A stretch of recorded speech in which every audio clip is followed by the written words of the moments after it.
शांति। ओम शांति। ओम शांति।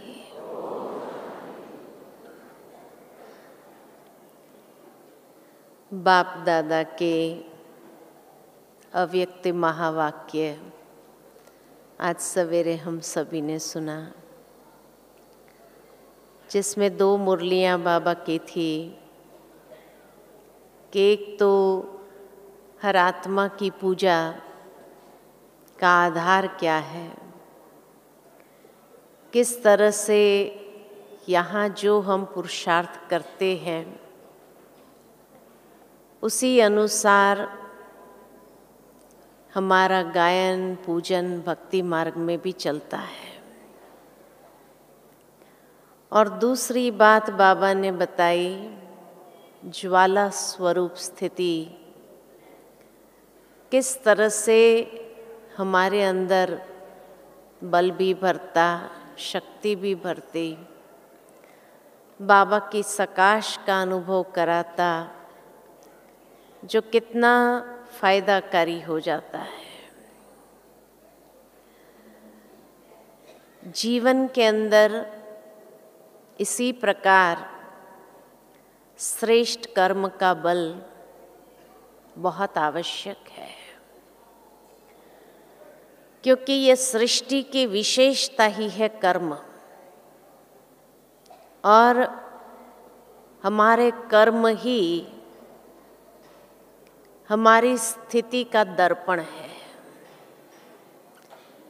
कि हमारी आंतरिक स्थिति कैसी है, हमारी जीवन क्या है, ये कर्म से प्रत्यक्ष होता है।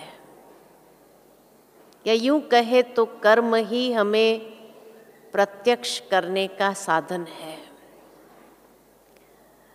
तो इसीलिए जब हम किसी को भी ज्ञान की कोई भी बातें सुनाते हैं जो सामने वाले को प्रभावित भी कर लेती, लेकिन प्रभावित होते ही उसकी तुरंत दृष्टि वहीं जाती है कि अगर इसके पास ज्ञान की इतनी ऊंची बातें हैं तो उसका जीवन कैसा है, तो वो जीवन को तुरंत देखने का आरंभ करता है।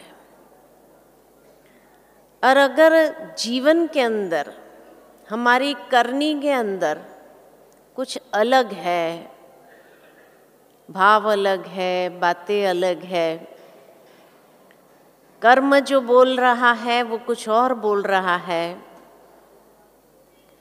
तो दुनिया में अक्सर लोग यही कहते हैं बस बातें ऊंची है, प्रैक्टिकल जीवन में इनका कोई धारणा नहीं है।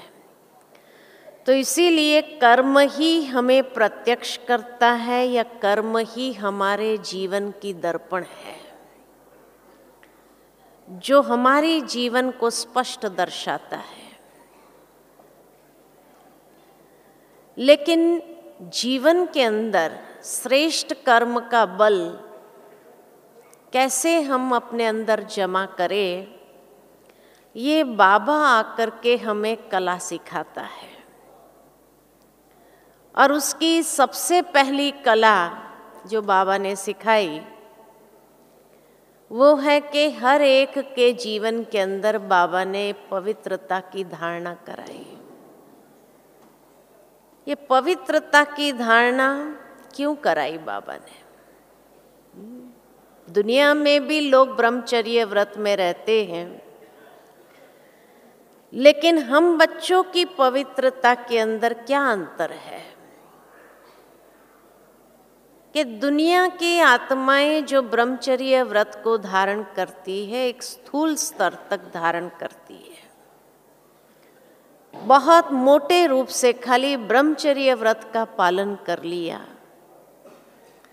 लेकिन बाबा ने हमें ब्रह्मचारी बनाया, यानी ये कहें कि सूक्ष्म स्तर की जो पवित्रता है उसको भी धारण करवाया कि मन वचन कर्म तीनों स्तर की पवित्रता को धारण करने के लिए कहा। ये पवित्रता हमारे जीवन में क्या काम करती है? नहीं तो फिर वही दुनियावी ब्रह्मचर्य व्रत वाली बात हो जाएगी। लेकिन हमारी पवित्रता क्या काम करती है? तो जो हर आत्मा की प्रकृति है, आत्मा की एक बाह्य प्रकृति है, लेकिन एक आंतरिक प्रकृति है जिसको हम नेचर कहते हैं, संस्कार कहते हैं। तो हमारी जो पवित्रता है ये हमारी प्रकृति का शुद्धिकरण कर रही है। स्थूल की ब्रह्मचर्य ये बाह्य प्रकृति को शुद्ध करती है, लेकिन आंतरिक पवित्रता की सूक्ष्म स्थिति ये आंतरिक प्रकृति का शुद्धिकरण करना आरंभ करती है। या दूसरे शब्द में मैं कहूँ तो हमारी मनसा की सफाई करना शुरू करती है, साथ ही साथ हमारे संकल्पों की स्वच्छता आरंभ करती है, हमारे वाणी के अंदर सत्यता का प्रभाव ले आती है। जब मनसा साफ होने लगती है, स्वच्छ होती है, संकल्पों में शुद्धिकरण होने लगता है, तो उसका प्रत्यक्ष प्रमाण वाणी के अंदर सत्यता आने लगती है। अगर वाणी के अंदर झूठ है, हेरा फेरी है, तो ये पवित्रता नहीं है कहेंगे।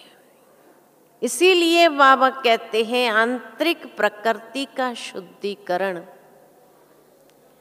और उसके आधार से जब हमारी दृष्टि वृत्ति का भी शुद्धिकरण होने लगता है, उसके बाद हमारे कर्म कैसे होंगे? वो है श्रेष्ठ कर्म, कि जितनी हमारी आंतरिक प्रकृति का शुद्धिकरण होने लगता है, उतनी हमारी आंतरिक स्थिति ऊंचे से ऊंचे उठने लगती है। और तब जब हम कर्म करते हैं वो है श्रेष्ठ कर्म। वो श्रेष्ठ कर्म का बल बहुत जरूरी है ब्राह्मण जीवन में। एक तो हम बाबा को जब याद करने बैठते हैं, तो बाबा को याद करने से हमारे पिछला जो कर्मों का खाता है उसको हम भस्म करते हैं, यानी उसको समाप्त करते हुए अकर्मी बनने लगते हैं। या याद की स्थिति में रहकर कर्म करते हैं, देही अभिमानी स्थिति में रह करके, आत्म अभिमानी स्थिति में स्थित होकर के जो कर्म करते हैं वो हमें अकर्मी बनाता है, क्योंकि उस याद से भाग्य हमारा जमा होने लगता है, तो वो अकर्मी बनाता है। दूसरा है कि हम श्रेष्ठ कर्म कर रहे हैं, बहुत ऊंचे कर्म कर रहे हैं, जो अनेक आत्माओं को उससे प्रेरणा प्राप्त हो, जीवन की दिशा प्राप्त होने लगे। ऐसे हमारे जब कर्म हो तो वो सुकर्मी हमें बना देता है। तो एक तरफ हमारे कर्मों से ही हम अकर्मी भी बनते हैं, और दूसरी ओर कर्म से ही हम सुकर्मी भी बनते हैं। लेकिन अगर यही कर्म देह अभिमान या कोई भी कमजोरी के वश किया गया तो वही विकर्म भी बन जाता है। तो ये संगम युग का ही समय है जब हम अकर्मी बनने वाला कर्म, सुकर्मी बनने वाला कर्म या विकर्मी बनने वाला कर्म यही करते हैं। तीनों प्रकार का कर्मों का ज्ञान हमें है। अब मेरी अपनी चॉइस है कि मैं कौन सा कर्म करना स्टार्ट करूं।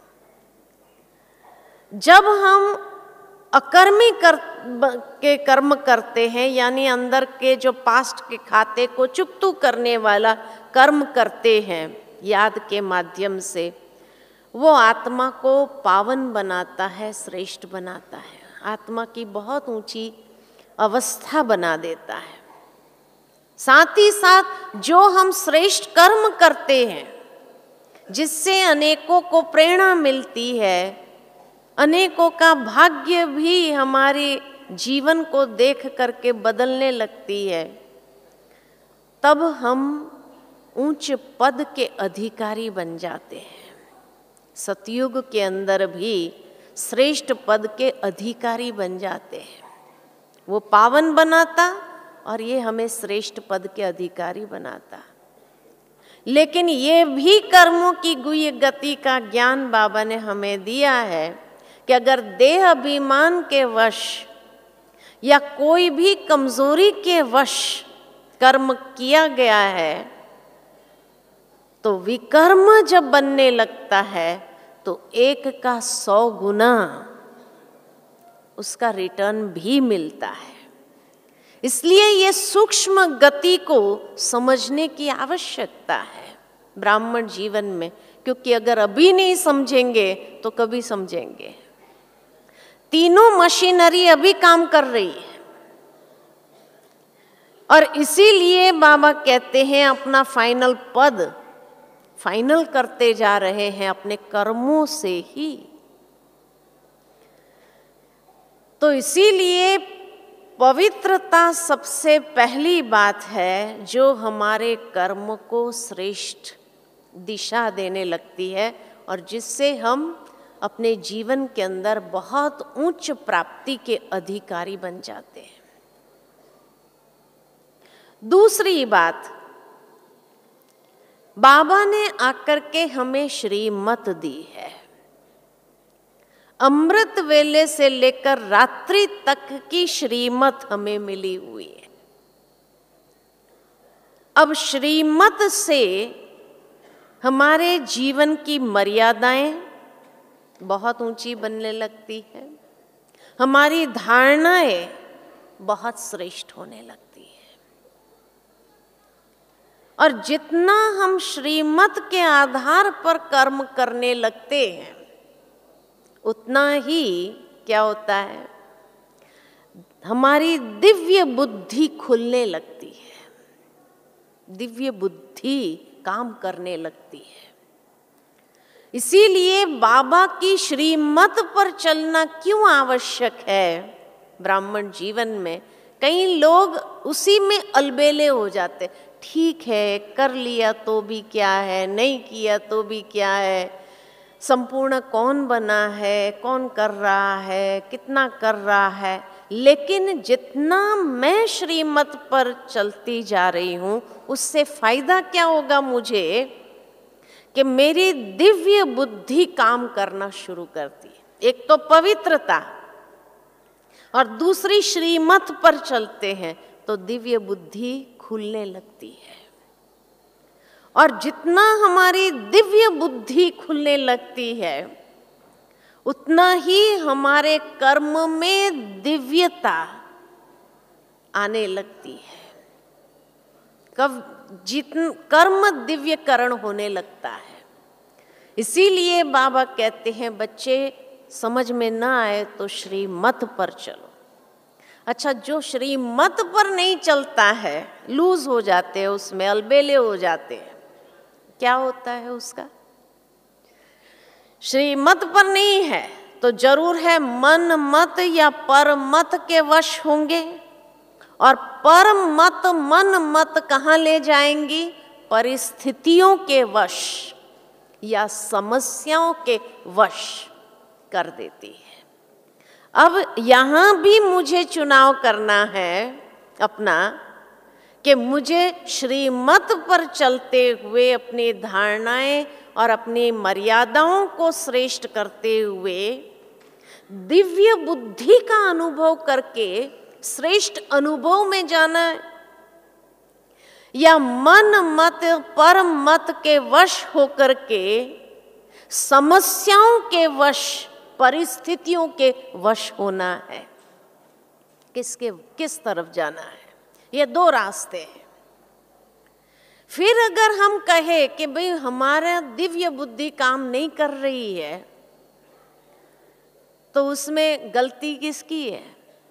बाबा देने वाला दे रहा है, लेकिन अगर मैं ही श्रीमत पर नहीं चल रही हूं, मेरी दिव्य बुद्धि खुल नहीं रही है, दिव्य बुद्धि काम नहीं कर रही है, तो जरूर है अभी दिव्य बुद्धि जब काम करने लगती है तो हमारी परख शक्ति, निर्णय शक्ति तेज हो जाती है।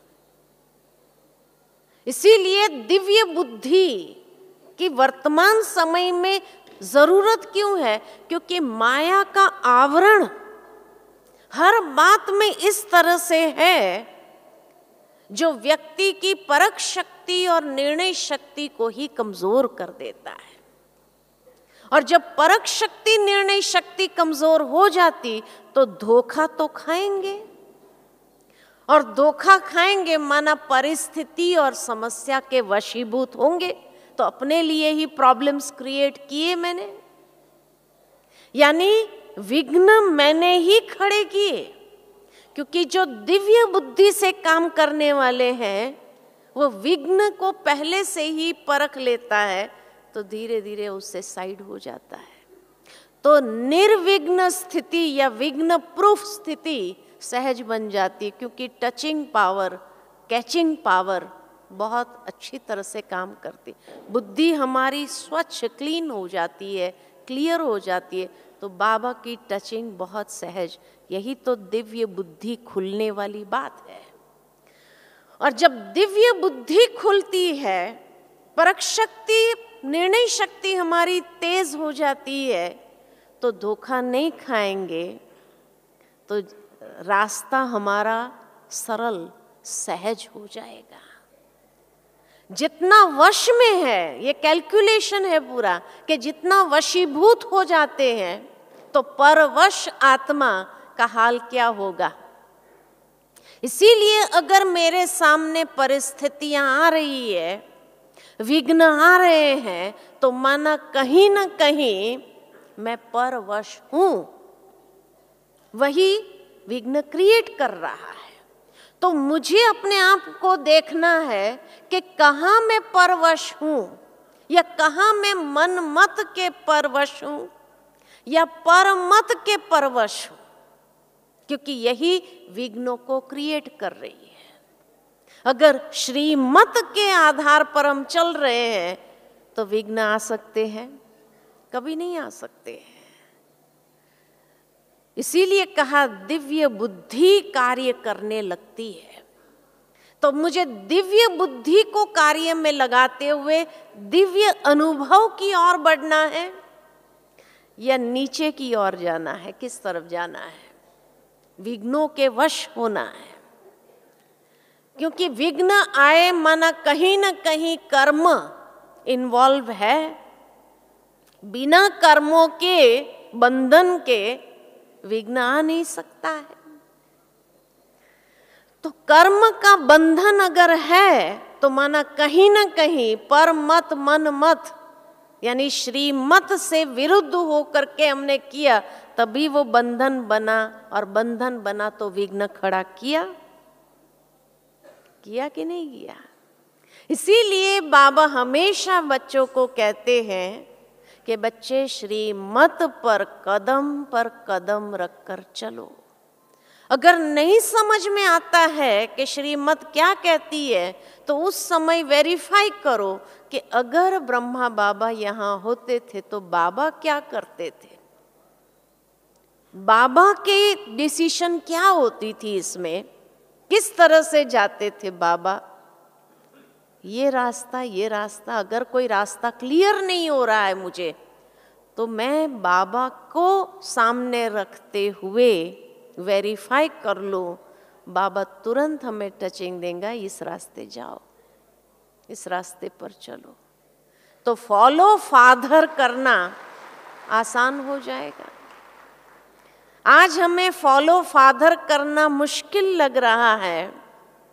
क्यों? क्योंकि कहीं न कहीं हमारे मन मत के प्रभाव में या पर मत के प्रभाव में हम आ रहे हैं, इसीलिए बंधन क्रिएट होते जा रहे हैं और वो बंधन अनेक प्रकार के विघ्नों को जरूर क्रिएट करेगा। ये लॉजिक है, पूरा साइंस है। इसीलिए ये साइंस को समझना जरूरी है। तभी तो गीता के अंदर भी कर्म योग एक विशेष, एक है ज्ञान योग, कर्म योग और भक्ति योग, ये 3 भाग में बटा हुआ है गीता कि कर्म मनुष्य के कैसे हैं, क्योंकि कर्म के ऊपर ही बाबा ने इतना जोर दिया है। ज्ञान माना समझ, लेकिन उस समझ को कितना हम सूक्ष्म बुद्धि से समझते हुए अपने कर्मों के आचरण में ला रहे हैं, इसी का नाम है ज्ञान। ज्ञान खाली बुद्धि तक नहीं है, लेकिन वो ज्ञान दिल तक उतरना चाहिए। अर्थात दिल और दिमाग दोनों में जब ज्ञान का समावेश हो जाता है, तब हमारे कर्म श्रेष्ठ बनने लगते हैं। और वो कर्म जो होते हैं पावरफुल कर्म, वो कर्म का बल जमा का खाता बढ़ाता है। इसीलिए बाबा कहे अपने जमा के खाते को भी देखते जाओ, माइनस हो रहा है या प्लस में है। अगर विघ्नों के वश है, बंधन के वश है, पर मत मन मत के वश है, तो पर वश आत्मा के कर्म क्या जमा का खाता अनुभव कराएगा? इसीलिए श्रीमत ये बाबा ने हमें हाथ पकड़ने के लिए दिया है कि श्रीमत का हाथ पकड़ते हुए चलो तो देखो आपके कर्मों की श्रेष्ठता, बंधन मुक्त या जीवन मुक्त होना कितना आसान हो जाता है। जीवन मुक्त स्थिति का अनुभव करने के लिए श्रीमत का हाथ पकड़ के चलो तो दिव्य बुद्धि इस तरह से काम करेगी जो योग युक्त, युक्ति युक्त सहज बनना हो जाएगा और सहजता से हम चल सकेंगे।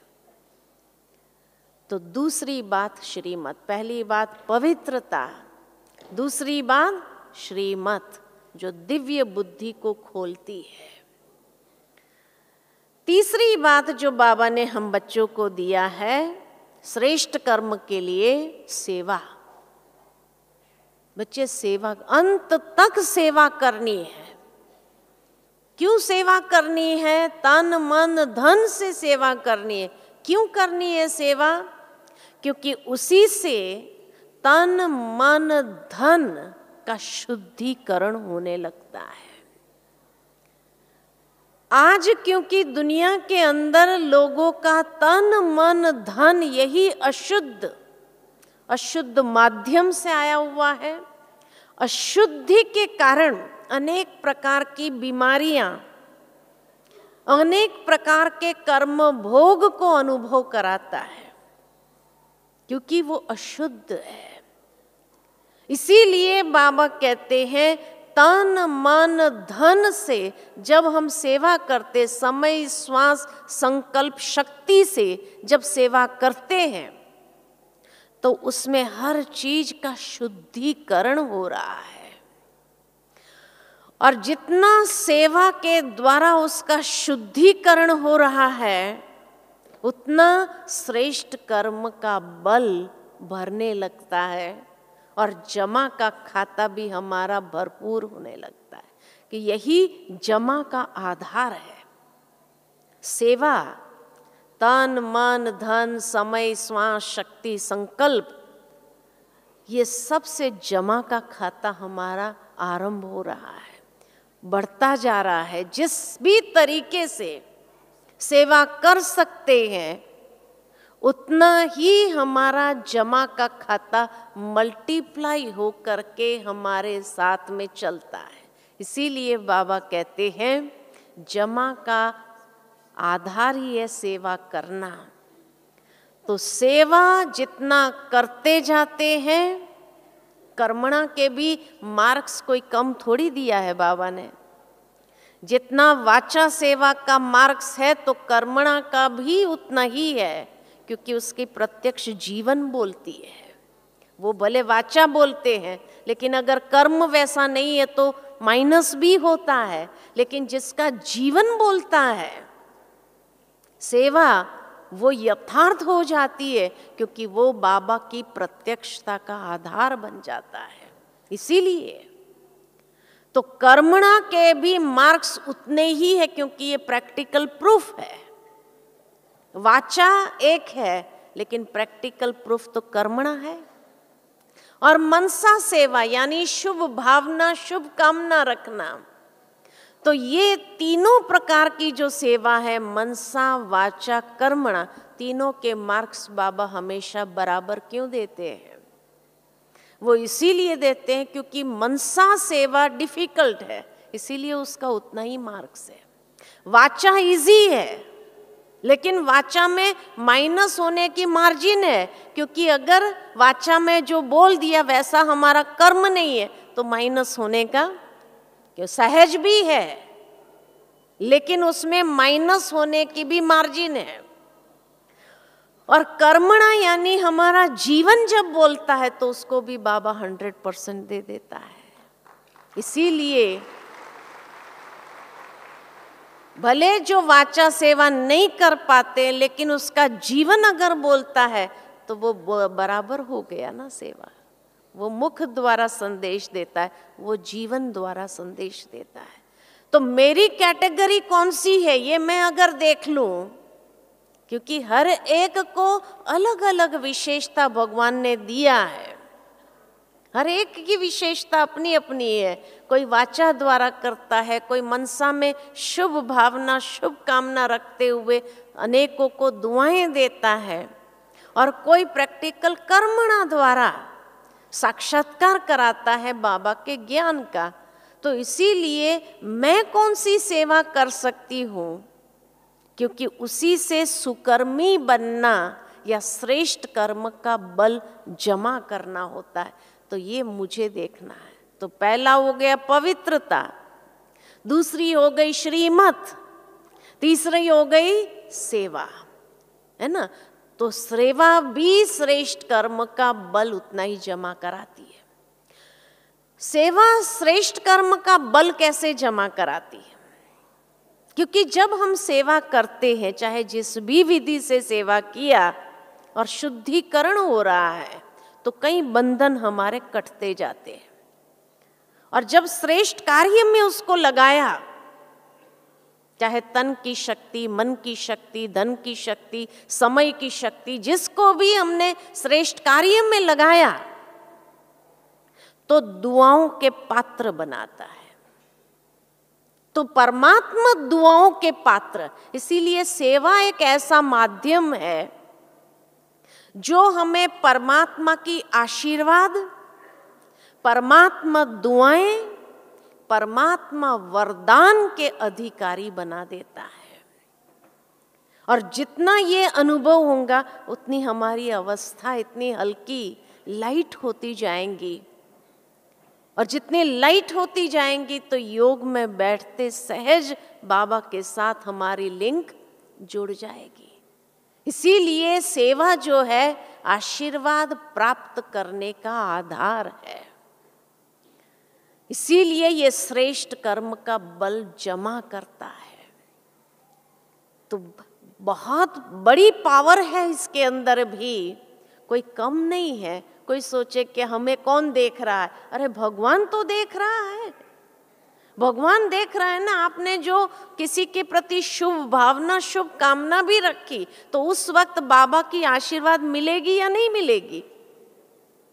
और अगर मैंने शुभ भावना रखने के बजाय यही अंदर में सोच लिया ये है ही ऐसा,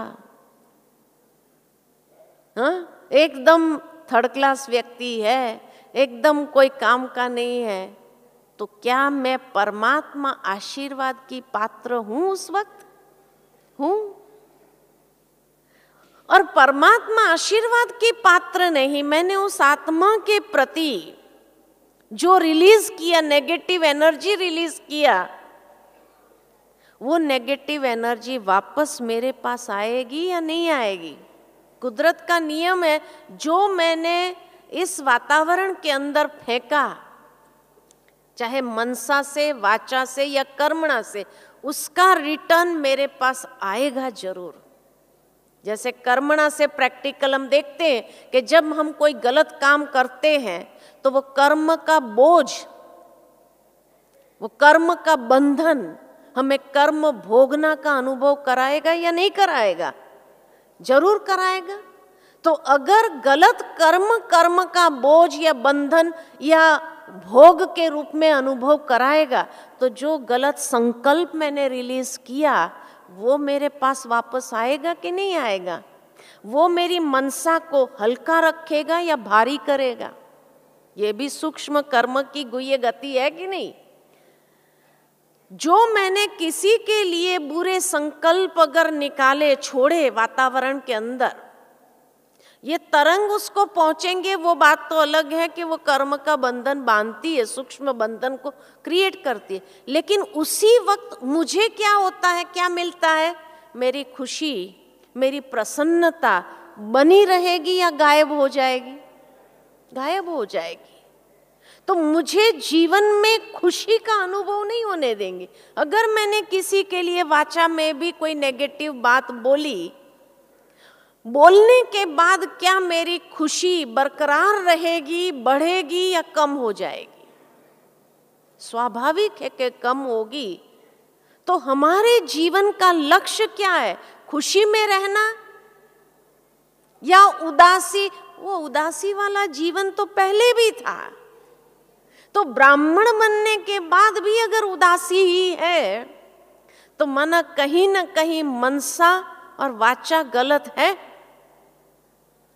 अच्छा, जो कर्म भोग में भोग रही हूं, ये भी कहीं ना कहीं कोई कर्म भोगना दो कारणों से आती है। एक भोगना जो टेस्ट पेपर बन जाती है, परीक्षा के रूप में आती है, ताकि दूसरों को साक्षात्कार कराए। जैसे मुझे याद आता है कि जब हमारे गुलजार दादी बीमार हुए थे और हॉस्पिटल में थे, तो बाबा ने उस समय कहा कि ये सेवा के लिए निमित्त बीमारी आई है उनके लिए। लेकिन उसके बाद कितने डॉक्टरों की सेवा हुई, मेडिकल विंग पूरा क्रिएट हुआ और कितने डॉक्टरों की सेवा। एक दादी की बीमारी, वो निमित्त मात्र बीमारी आई, लेकिन कितने सेवा के द्वार को खोल दिए। ब्रह्मा बाबा जब हॉस्पिटल में थे, बाबा को जब ऑपरेशन हुआ और बाबा को जब डॉक्टर देखने आता था, तो बाबा पूछता था डॉक्टर से कि बच्चे आप ठीक हो, आपकी तबीयत ठीक है? तो ये बताता है कि बाबा के कर्म इतने श्रेष्ठ थे जो उस भोगना के ऊपर भी विजयी। तो वो टेस्ट पेपर के रूप में आते हैं, जो हमें पता चले कि मैंने कर्म भोग के ऊपर कर्म योग से विजय पाया है या नहीं पाया है। लेकिन दूसरी जो भोगना का स्वरूप बना देता है, वो है कर्म भोग, यानी हमारे गलत कर्मों का प्रभाव। तो कर्म भोग के दो तरीके हैं।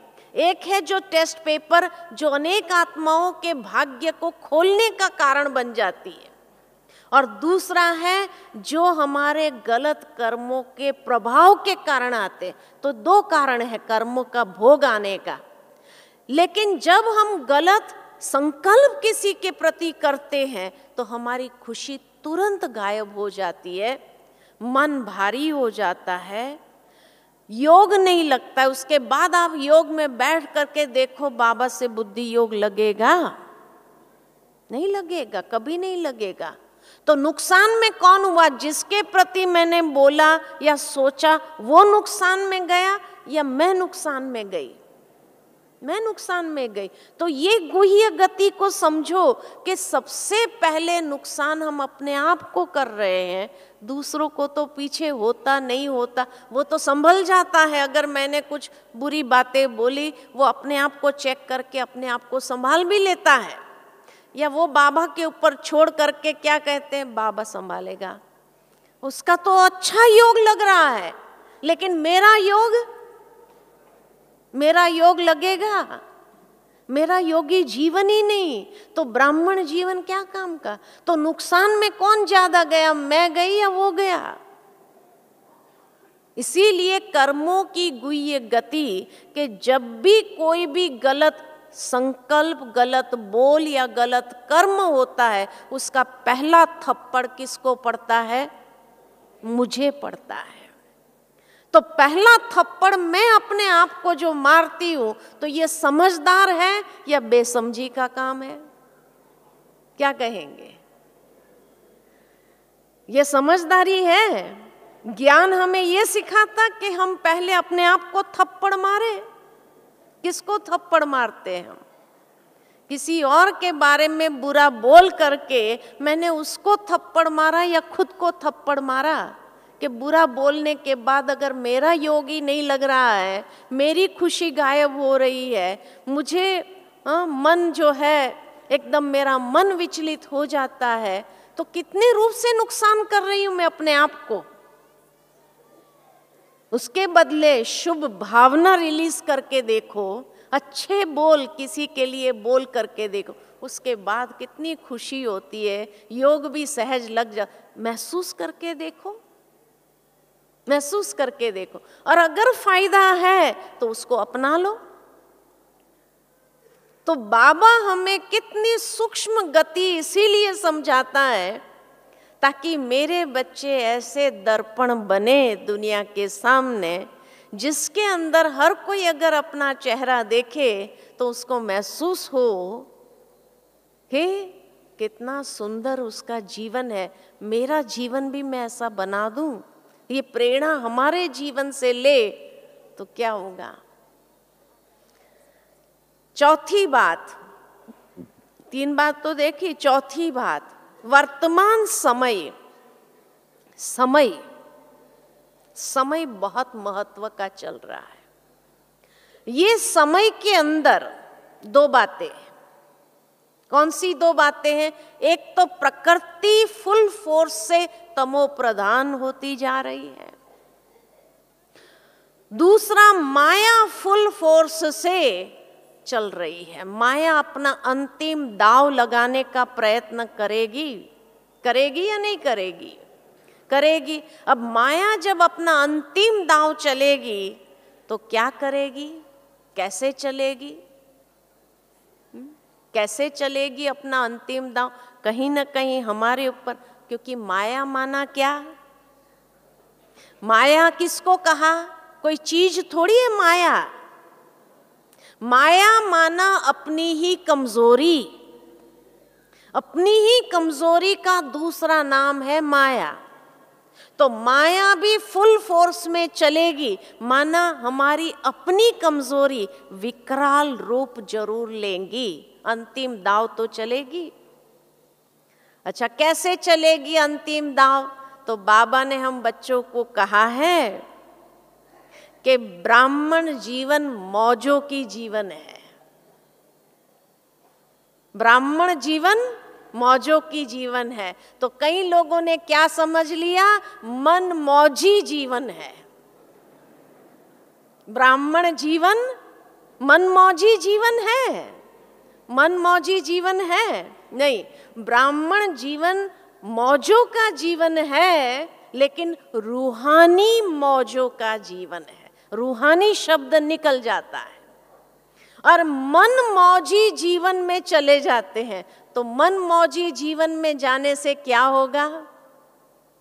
मन मौजी जीवन में जो चला गया उसका क्या होगा? नुकसान तो किसका होगा? खुद का होगा।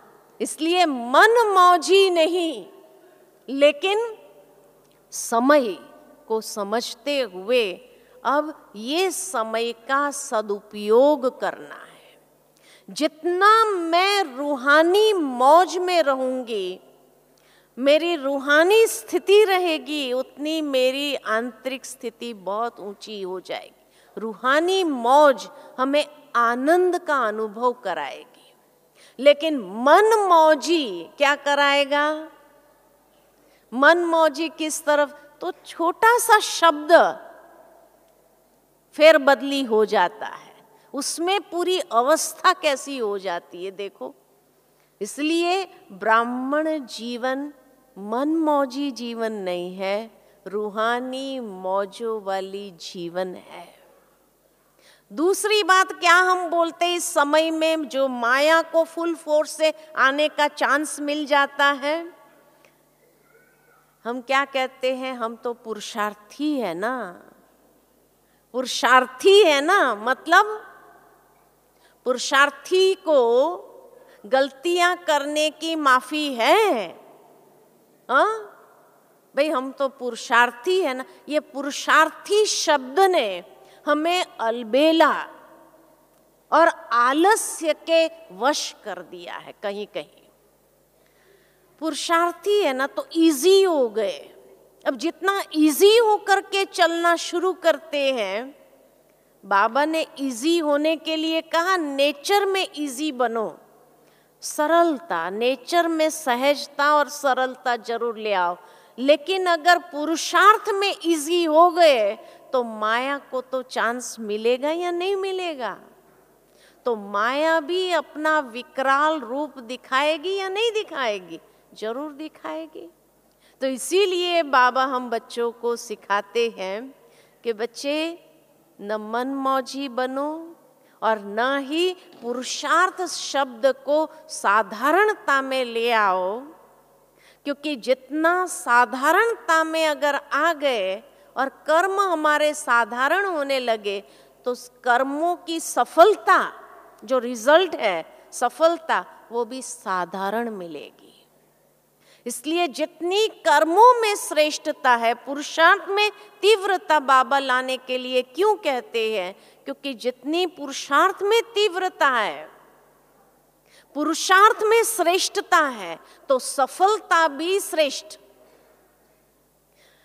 अगर पुरुषार्थ में कभी श्रेष्ठ कभी साधारण मिक्स है, तो रिजल्ट में भी सफलता भी मिक्स में होगी, थोड़ी साधारण या नहीं भी होगी। अगर हमारा पुरुषार्थ अलबेला या आलस्य के वश है, साधारण हो गया, निम्न कक्षा का हो गया, तो फिर सफलता भी हमें ना के बराबर मिलेगी, वो खुशी का अनुभव नहीं कराएगी। जितनी सफलता श्रेष्ठ के रूप में मिलती है, उच्च से उच्च स्वरूप से मिलती है, उतनी खुशी का पारा भी हमारा ऊंचा होगा। नारायणी नशा, शुद्ध नशे में हम रहेंगे, है ना। तो इसीलिए पुरुषार्थ शब्द के भी अर्थ स्वरूप में टिकने के लिए बाबा ने कहा पुरुषार्थी कह करके साधारणता में नहीं आना है, लेकिन पुरुषार्थी का मतलब ही है पुरुषार्थ, अर्थात आत्मा की उन्नति अर्थ। तो जब आत्मा की उन्नति अर्थ हमारा कर्म होगा तो सफलता भी श्रेष्ठ होगी। तीसरी बात, एक तो मनमौजी, दूसरा पुरुषार्थी, और तीसरा देह अभिमान के नशे के वश में आकर कर्म करते हैं। नशा, बाबा ने हमें कहा नारायणी नशे में रहो, रूहानी नशे में रहो, और हम सभी क्या करते? नशा ही है ना। तो देह अभिमान के नशे में आ जाओ, मैं भी कोई कम थोड़ी हूं। तो जब स्थूलता के नशे में आ जाते हैं, देह अभिमान के नशे में आते हैं, तो हमारे कर्म कैसे होंगे? वो श्रेष्ठ कर्म का खाता जमा नहीं कराएंगी। इसीलिए बाबा कहते रूहानी नशे में रहो। तो जो रूहानी नशे में चलता है, रूहानी नशे में रहता है, वो उड़ता योगी बनने का सहज अनुभव कर सकता है। उड़ता योगी, बाबा ने एक बार दादी जानकी के लिए कहा, दादी रमता योगी है, बहुत सुंदर ज्ञान का खेल खेल में बात बता देती थी, और इसीलिए बाबा, लेकिन अब बाबा हमें कहता है रमता योगी भी नहीं, लेकिन उड़ता योगी सहज बन जाओ, उड़ने का अनुभव करो। तो ये उड़ता योगी कब बनेंगे हम? जब रूहानी नशे में रहेंगे, नारायणी नशे में रहेंगे, अपना भविष्य हमारे सामने स्पष्ट हो कि मुझे क्या जाकर के बनना है, तभी तो होगा। दादी गुलजार के सामने जब भी कोई जाकर के किसी की शिकायत भी लेके जाते थे और कहते थे दादी ऐसा, दादी ये ऐसा करता है, तो हमारी खुशी गायब हो जाती है।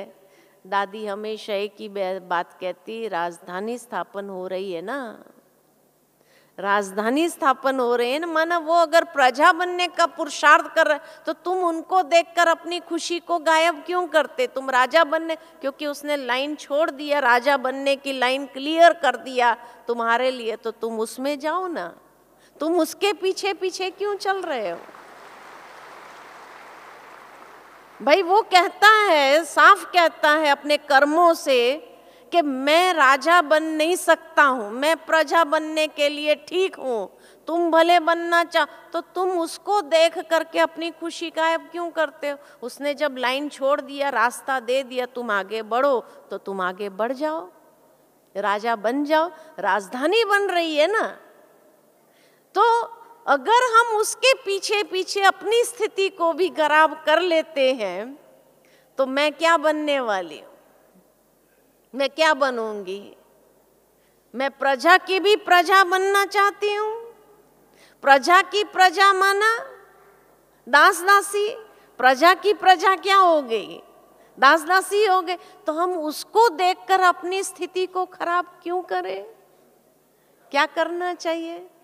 अगर वो ऐसा कर रहा है तो अच्छा है, उसने साइड दे दिया, आप आगे बढ़ो पुरुषार्थ में, तो हमको आगे बढ़ने की खुशी होनी चाहिए या गम होना चाहिए?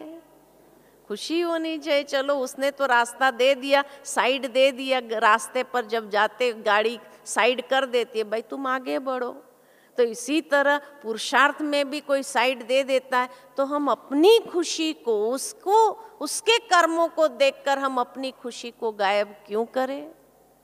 लेकिन अगर मेरी खुशी गायब हुई तो कहीं ना कहीं हम भी परमत के वश हुए, इसीलिए तो खुशी गायब हुई।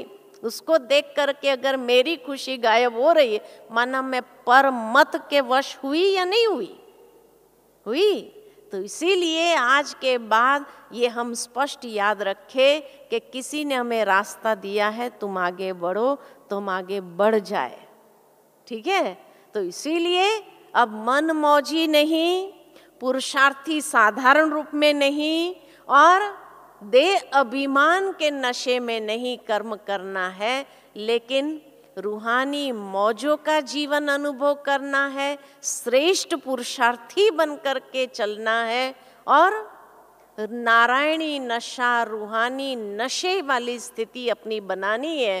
तभी बाबा के प्रत्यक्ष स्वरूप को हम अनेक आत्माओं के सामने दर्शाएंगे अपने जीवन रूपी दर्पण द्वारा, ठीक है? तो ऐसे श्रेष्ठ कर्मों के बल को अपने अंदर इकट्ठा करना है।